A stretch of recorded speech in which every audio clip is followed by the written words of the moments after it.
Welcome to Grief is the New Normal. I'm Dr. Heather Taylor, a licensed psychologist and grief specialist, here to help change the conversation about grief and build community and connection while we all adjust to this new normal we are living in. This podcast is for you if you are grieving or if you are supporting someone in a season of grief. I'm glad you're here. Welcome back, everyone. I'm so excited for today's conversation. I have joining us today Ashley McGirt. She's an LICSW and is the founder of the Therapy Fund Foundation. Ashley, thank you so much for being here today. Thank you so much for having me. So I'd love to just hear a little bit about you, what got you into the work that you're doing. Yeah, so I am a psychotherapist. I'm the CEO and founder of the Therapy Fund Foundation, as you already mentioned. I am also a social justice advocate, and I currently serve as the health chair of the NAACP. And how I got into this work is really due to the loss of my grandmother. I actually wanted to be a lawyer. I was obsessed with Johnny Cochran. When I was younger, I watched the OJ trial, and I had never seen a Black lawyer. So I was like, I want to be that person. I want to do what he's doing. And I still very much am involved with the law. I do a lot of work around policy, criminal justice. I used to serve as the prisons chair of the NAACP, but then just me being me and the work that I do around health equity, I'm now the health chair, but I'm still very much passionate about the criminal justice system and ending mass incarceration. But essentially how I got into this work was I was raised by my grandmother, and she passed.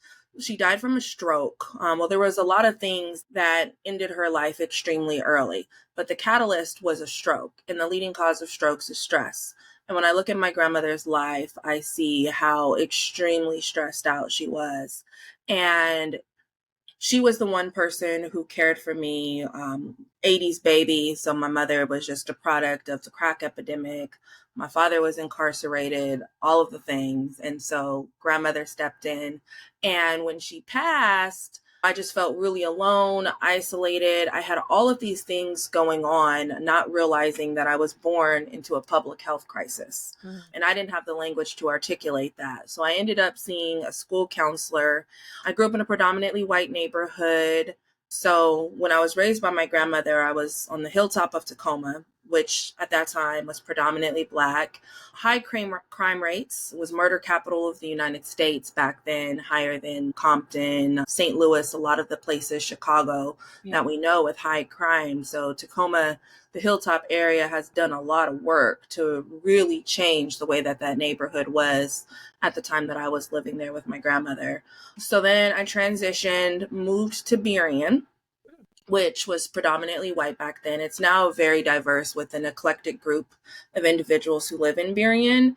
And so the school counselor, she was not culturally competent, culturally responsive at all. So I spent my sessions explaining to her what life was like for a Black child in America at 9 years old. And I never really got the healing or the support that I needed. And there was a lot of shame that came up from those conversations as I'm having to explain the role of grandmother in Black families, how she's the matriarch. One, explaining why I was being raised by my grandmother. My mother was on drugs. My father was incarcerated. And she put a lot of shame and guilt that I didn't even know that I needed to carry or hold as a young child. And so as I grew older, I was still depressed, didn't get the help that I needed, started reading a lot of psychology books, really ultimately to heal my own grief that had turned into major depression. And so I did a 360, and instead of studying the law, I started studying all these psychology books. And again, it was really to heal my own grief and depression because I didn't get the support and the tools that I needed. And within my community, the Black community, it was just pray about it. Things are going to be okay. And I was really upset with God. And I had a lot of feelings that I didn't know how to process as a young person. And so as I got older, I felt like I wanted to be able to bridge that gap and be the person to provide support to people, to know that there are things, there are tools, there are support that you can do to get help. And then as I look at my grandmother's life, who passed really early, I often wonder if she had support like therapy, would she still be here today? Which really is my life's work, because my grandmother died extremely early. And the way that she healed from her trauma was through drinking. So alcoholism is something that is really big in my family. And I think a lot of it is because we didn't know what else there was for us. When marginalized communities did seek out therapy and support, it harmed us. We were misdiagnosed, overdiagnosed, criminalized, had our children taken, all of these different things that create a fear and stigma within communities of color. My grandmother's life and my own grief and major depression and suicidal ideation is what led to my life's work of being an advocate to advance health equity, to ensure that people have the skills to work with communities of color, other marginalized communities, whether it's the LGBTQ community, disabled community. There's such a wide variety of people, and we all have mental health. And what I experienced, I feel as though the trajectory of my life and my grandmother's life would have been much different. Maybe she would still be alive today if she had support, if she was able to receive adequate resources. But she lived in a community where they had liquor stores on every corner. She drank Colt 45, a lot of malt liquors that were put into Black communities to literally kill us. They're poison. One of her favorite drinks, Night Train, has been banned. And it was banned at the time that it was sold, when she drank it heavily. And we knew that it caused violence. It caused all of these things, liver failure. It was just so potent. And yet the people, they wanted to make money and they wanted to put it into a community that they wanted to exterminate. So that's a long, short story of how I got into this work and why I do what I do. Yeah. Well, and you did a TED Talk and an Ignite Talk, and all talking about racial trauma and how that impacts health outcomes. And you yourself were a hospice social worker for a number of years, so very active in grieving and sick communities. And so how do you feel like that has influenced the direction that you've taken your work, especially now as an entrepreneur and the CEO and founder of the Therapy Fund Foundation, which is just such a cool organization? Yeah, so my work has gone so many different directions. I feel like I've worked in almost every aspect of healthcare. Hospice has a special place in my life. Tuesdays with Maury by Mitch Upram is one of my favorite books. And doing hospice therapy, I felt like every day was a Tuesday with Maury. The dying teach you so much about life. And it was my grandmother's death that really impacted me and in my life. So I wanted to be able to be that person to sit with those during the end of their life and be able to provide them with support and hear their stories. And it was so beautiful when I would have the patients who had lived a full life and they were just so at peace and ready to transition. But what I had more than that, because of the communities that I worked with in the neighborhoods that I was assigned to, which were typically lower income areas. I was in Skyway. I would go into some of the lower income areas of Renton throughout Washington. I would get predominantly Black and brown patients who were coming to me on hospice at a very, very young age. And when I looked at their life, which also inspired the TED Talk that I did, Dying While Black, I saw how a lot of their deaths were related to chronic stress, which were then associated back to systemic oppression and racism and preventable things. Yeah. And it was really sad to watch such young people die at disproportionate rates in comparison to our white counterparts who were living much longer. I'll never forget, one of my hospice patients was a white woman who was 104 years old, and we actually had to discharge her from hospice because in order to be on hospice, you have to show signs of actively dying. Yeah. And she wasn't. I never saw a Black or brown hospice patient to be in their hundreds. Yeah. And so my work, ultimately, we all have to die. But I want us to die well, and I want us to live longer. And when I look at the people in my family who've passed, they've been very young. From my grandmother in her 60s, one of my uncles who died from a heart attack in his 50s, he was actually traveling, trying to find health insurance, and he died not having health insurance from a heart attack. My Aunt Lynn, she passed as well in her 50s from cancer. And we know that certain stressors can create cancers. And the care that she received as a poor Black woman on Medicaid, she was told she had cancer, then she was told she didn't have it. She was given lots of conflicting information. The reality is, if she wasn't poor and if she wasn't Black, she would have got the treatment that she needed, and she wouldn't have been dismissed or looked at as drug seeking and all of these things. But yeah, racial trauma has impacted healthcare and hospice in tumultuous ways. We see it stemming from American chattel slavery to Jim Crow laws to mass incarceration that all impact not only the physical body, but also the mental body. We see the result of high ACE scores, adverse childhood experiences. And we know if you have an ACE score of 6 or higher, your lifespan is decreased by 20 years or more. So the result of that trauma stemming from systemic oppression and all of these different things have an impact on our health that is really diabolical. And it's killing us at advanced rates. And so that's what really inspires the work that I do when it comes to not only hospice, but advocacy, policy work, individual one-on-one therapy. Yeah. Well, and so can you share a little bit about the Therapy Fund Foundation and kind of what that grew from? Just because I think that's such an amazing avenue to create access for mental health services. Yeah, I love the Therapy Fund Foundation. It has really been an honor to birth this into the world. And I feel like it was a labor of community, a labor of love, a labor of all things that we need. And what happened is, one, I'm a therapist, and during 2020, a lot of people were reaching out looking for a Black therapist, also looking for people who are doing work around racial trauma, racial justice, all of the things that I've done since I can remember. I've been doing this work forever, side by side my grandmother, who was also a social justice advocate in this work. And so when people were seeking me out and they wanted to have these conversations, other people in the community, they could not afford us, or they couldn't find a Black therapist. There's only 4% Black clinicians throughout the entire United States, 2% for psychologists. So the numbers are just low.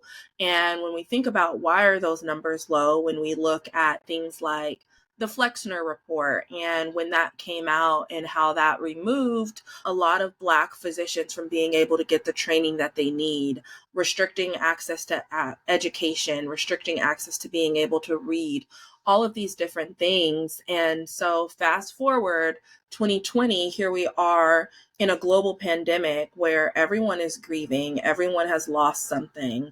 Before, people didn't really understand mental health. And I think we still aren't quite there because we use mental health interchangeably with mental illness. But I say all of that to say you can't see what's going on in the brain, you can see a broken arm.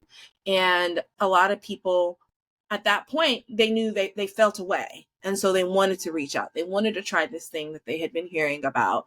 And so many of them were people of color who were stressed out. A lot of them were frontline workers. A lot of them were watching Black bodies be slain, from George Floyd, Ahmaud Arbery, Breonna Taylor, right here locally, Charlene Alal, so many people, Manny Ellis, we're not exempt on the Pacific Northwest, all of these things that happened here. And they needed the support. And then therapists like myself, especially Black and Brown therapists, we were offering pro bono rates, super low rates, and it was at a cost to our business. And then we were burning out. During that time, a lot of people kept asking me, because they were calling me on the news, they were calling me to come talk to their teams, all kinds of things. And the question was always, how can we help Black people during this time? And I'm like, you can help them get free therapy because they're struggling to afford therapy. And when slavery ended, no one ever sat down the free folks who were enslaved, who just watched their brothers and sisters be lynched, be sold off, mass incarceration, all of these things. There was never any collective group therapy or healing for us. And that trauma is stored in our body and continues to be passed down. And there was never any ways cultivated for us to heal from that. or to heal from what we've experienced with police brutality, police violence within our own communities, and then looking at why is there violence within our own communities. All of these different things. During one of my talks, a guy, he sent me $10,000 and he was like, use this for your Black patients during this time to get free therapy. And I posted it on LinkedIn, I posted it on social media, and everybody was like, I want to give. So he made a GoFundMe. GoFundMe made like $100,000 in like maybe 24 or 48 hours. Incredible. And yeah. And then the Seattle Storm, they said they wanted to honor us and give us $30,000. I love the Storm. Love the Storm. Sue Bird, love her, all of the players. But yeah, so they said they wanted to give, but we needed to be a nonprofit. So I go to social media and I was like, yo, there's this great opportunity. The Seattle Storm wants to contribute. We need to be a nonprofit. And people were like, yes, this needs to be a nonprofit. I would be able to give more. I can get a tax write-off, all of these different things. And so many people, they wanted to fiscally sponsor us. But me, I'm a person who's just, I could do it myself. Sometimes in hindsight, I'm like, I probably should have just had somebody fiscally sponsor us on those hard days. But community gathered collectively and we turned it into a nonprofit. And so I met with a good friend, Monica, the founder of Clean Care and Life Enrichment, who helps people develop nonprofits. I had worked for other nonprofits. I just didn't know what it took to establish a nonprofit. And she's, okay, you need to figure out your mission. You need to get a board, all of these things. And so when really establishing the mission, because it was a free therapy fund, and she's, what do you want to do? What issues are you trying to solve? I'm like, I want to eliminate barriers to healing for Black and other marginalized communities. What are those barriers? Getting free therapy, ensuring that therapists are paid, access to adequate education, because that's why there's a lack of clinicians. Not everybody can take on $100,000 in student loan debt or pay for college. Peer support services, because we know that no matter what kind of face you have, there's still some people who don't want to go to therapy, and people who've lived through something can sit with you maybe in a way that I cannot if I haven't lived through that, no matter what fancy degrees I have. So that was super important to bring in the peer support. We brought in preserving Black families due to how Black families have been split from slavery to mass incarceration to welfare laws that prevented a man from being in the home to child welfare laws, all of these things that have disrupted the family life and those bonds. So we really wanted to preserve that family and repair those families and help build the structure of the family. Youth are super important. So we developed our youth healing program and community safety. Gun violence is something that has hit us at our core, whether it's from police violence or intrapersonally within our own communities, and the impact of gun violence and gangs and poverty and the lack of emotional intelligence and anger management and all of these things that result in high gun violence. And so, yes, and then also we do conferences and workshops and events, all of the things. When you think of a barrier to healing, what is that barrier? That's the work that we're doing. And that's the work that I wanted the Therapy Fund Foundation to do. And we are a team of 4. And we do what we can. And I'm so proud of the work that we're doing. And as we're continuing to grow and create change and advocate and destigmatize, when people come up to me and they say, you saved my life, you saved my marriage, or I never seen anyone who looked like you doing this work. Or when I share my story of depression and suicidality, people say I'm not what they expected depression to look like. And I'm like, it doesn't have a look. It can look like Robin Williams. It can look like anything. And I think it's super important that we have these conversations, because you just never know what somebody's dealing with. Yeah, that's, again, the long, short story of the birth of the Therapy Fund Foundation and the work that we do. And you guys are currently in Washington and California, correct? Yes, we're in Washington and California, and we do a lot of workshops virtually. So people from all over the world, they tune into those. And then also we host an annual conference. It's the only BIPOC-led behavioral health conference dedicated toward improving mental health outcomes for communities of color on the West Coast. And someone came from Panama this year. People come from all over the East Coast, but other countries. I was just super surprised. We give away a prize to the person who came the furthest. And yeah, this year it was Panama. Wow, that's incredible. And then you're also working on a book. Do you mind sharing a bit about what that process has been like and the direction that you're taking that? Yes. So the book that I'm writing is looking at racial trauma in healthcare.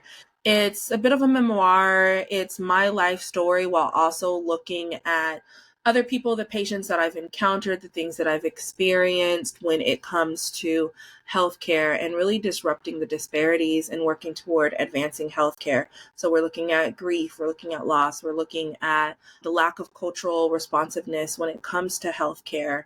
And I'm super excited about it. It's something that I've been working on for a long time and I put it to the side. I wrote another book. I'm an avid traveler, and that really focuses on mental health tips for travelers. And in the back, there's always been this book looking at racial trauma and the things that my family has experienced and other families who look like mine. So being able to tell that story and put it to the forefront and provide tools and things that we can use as a society so that we can move forward, so that you don't have to bury your grandmother at an early age, or an uncle or an aunt, what I have had to do and what other families like mine have had to do. Even now, most recently with the murder of the United Healthcare CEO and the response of individuals when it came to his death, people are mad at the healthcare system right now. And I saw someone say it's not a healthcare system, it's a disease care system. And I have seen how that disease care system has disrupted families. And that is part of my book. It's looking at the disease care system and how can we change it. I won't say change it back because it's never been a healthcare system, especially for people who look like me. There's a phenomenal book called Medical Apartheid, and they talk about how Black folks used to call hospitals hospitals because we weren't allowed to go to the hospital. We received care where the horses did with the animals.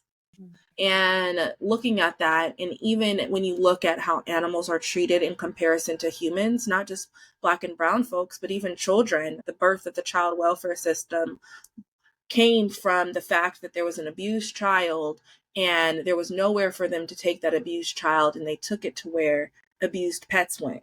And they were like, we've got to have a system for this. And that was the birth of the child welfare system. So there was a place to care for abused animals before there was a place to care for abused children. I had no idea. I'm going to have to get that book. Wow. In the vein of grief, when looking at doing grief work within Black and brown communities, how do you see grief showing up in those spaces? Yeah, I oftentimes don't see grief showing. Well, I see grief, but I see it in other ways. I see it in anger. Okay. I see it in rage. Okay. I see it draped in resilience that is literally killing us because we have to be strong. So we take on this. It didn't bother us. So I'm just going to keep going. I'm going to work. I'm going to do the things that I need to do. I'm going to take care of my children because I don't have time to grieve.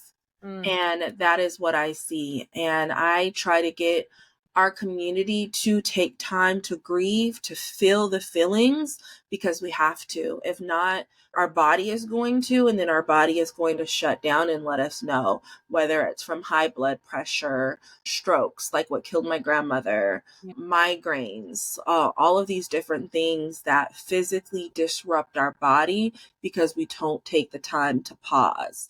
I see a spiritual reframing. the church is huge within the community. So oftentimes people will go to the church. And now I'm seeing some churches where they're really bridging and bringing in that mental health aspect. So I'm really loving that. There's a huge distrust within the medical system relating back to, the medical apartheid that I mentioned. So we see people really healing silently, which is also the topic of my book, the ways in which we've had to grieve, the ways in which we've had to heal silently or not heal at all.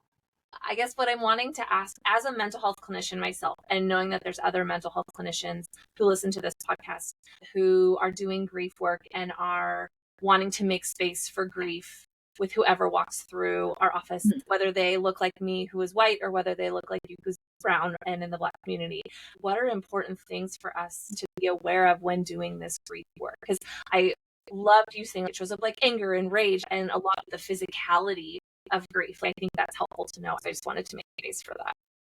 Absolutely. It looks like checking our own biases. Yeah. And really doing the internal work so that we could show up for others first. Oftentimes we want to go out and we want to help the community and we're good people and we're therapists and we want to do all the great things. But what have we done internally? Have we saw our own therapists? Have we done our own work to actively ensure that we're being anti-racist? Yeah. What research have we done to expose ourselves to other communities? I know I'm very privileged in that I've been to over 50 countries.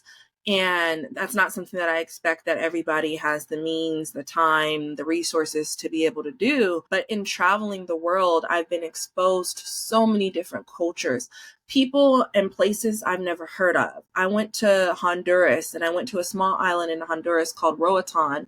And I came across a group of people I'd never in my life heard of, the Garifuna people. And they migrated from Africa as free people. We always hear that people migrated from the transatlantic slave trade that took us to the Americas, to Mexico, to Belize, to all these different places. But they came to Roatan free, not as enslaved people. And they preserved their culture and their foods and their language and their dance. And I got to spend time with them. And now I acknowledge my privilege in being able to do that. But there are also ways that we can do that don't cost much, whether it's from going to the library and reading books, watching films by diverse individuals. And that is how we show up. When I did hospice therapy, I served all kinds of people, different religions outside of my own, different beliefs, different cultures.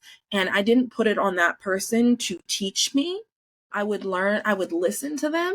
Yeah. If they were in a space to want to tell and share their stories, but I would also do my own work outside of that to understand what this death process meant for them. Yeah. I had a patient who was so scared to die because his children were at odds. And with his belief system, he believed that he would come back as a cockroach because his family, because his children, he didn't do what he needed to do to bring that relationship back.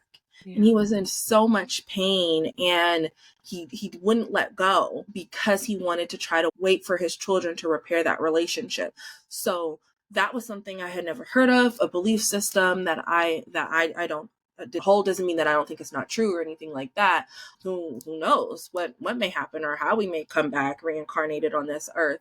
But being able to support him and walk through that path and understand his fear and his anger, and while also working with his family and trying to see what that relationship would look like between his children so that he could die at peace, knowing that he had so much pain, but he just wasn't willing to let go because of the fear of how he would come back to this world. And so I think that's important because some of us can hold a bias like, what do you mean reincarnate? You're not coming back as a cockroach. Just so dismissive, all of the things that could have happened versus listening and understanding and really trying to put yourself in that person's shoes, empathizing and having compassion. And what does that look like? And what would that mean if the result of his family life is that he does come back to this world as a cockroach? And how can you support somebody in that walk? Yeah, I think that's so important. Therapists need therapists too, and being aware of our privilege and bias and how that shows up in the therapy space when there's already that power differential and wanting to make sure that how do we reduce that into our own work so we're not, like you just said, so we're not expecting someone else to educate us on their history. Which is what I had to do at 9 to my therapist. Right.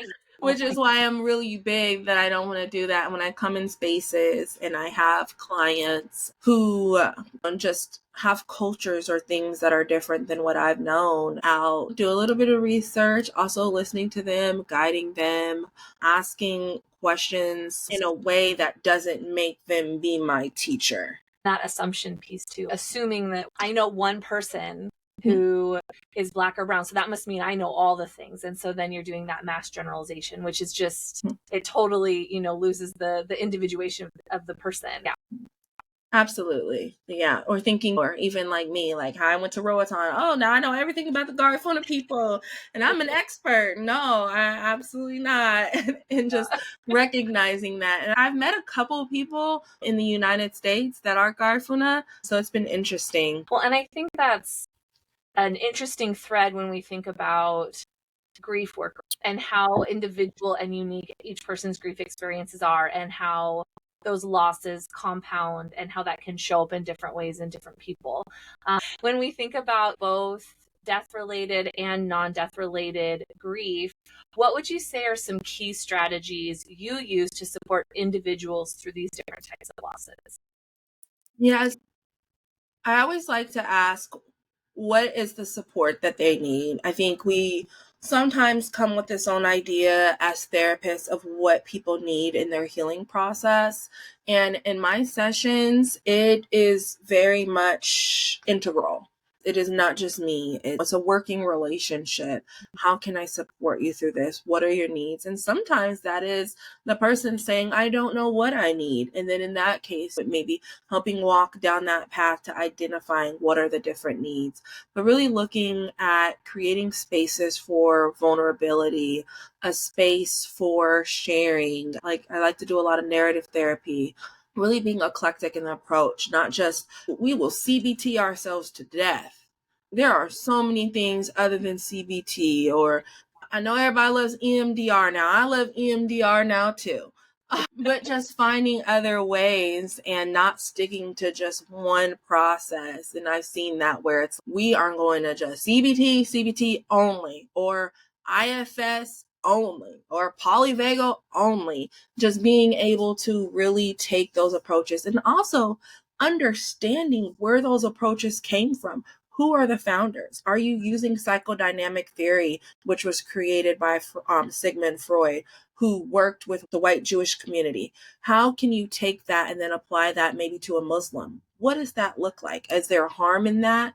How do you then take a process when we look at, and I love Marshall in DBT, the dialectical behavioral therapy, and really looking at how some of those things were taken from Asian communities when you're looking at mindfulness-based practices, and how there's harm in that, and how are we honoring those communities? Because we know that when people take from certain communities, they take the things that they understand and they leave the things that they don't.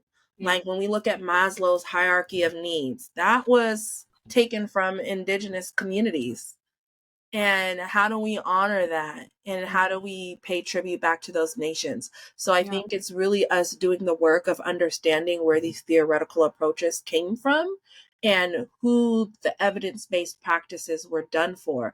Was it done on predominantly white communities? Was it done on predominantly Christian identifying communities? So then how do you take this and work with someone who's an atheist? Right. Or someone who's Catholic? Or what does that look like? And really just making sure that you are honoring the person in your space and being aware, hey, you can acknowledge it with them or acknowledge it internally. And also having a consultation space where you can go, you can talk with other clinicians. I think that's super important so that we're piggybacking off of one another and, again, doing our own work, exposing ourselves to other cultures. And really, that's how I look at it is, what does the person need? How can I show up? How can I create a space for them? And then also acknowledging that sometimes maybe you can't and you're not the right person. I refer out all the time. I don't do couples therapy. People call me all the time asking, no. And sometimes I get it. Money's tight. We may need the money, and so we're just going to take anybody, knowing good and we have no idea how to support this person, but we need to pay this bill, and not seeing the person as a money, as a way to a means, which it is. Therapy's a business, and this is how we support our livelihood, but also just looking deeper and really doing the best to do no harm and say, hey, this isn't something that I'm able to support you in.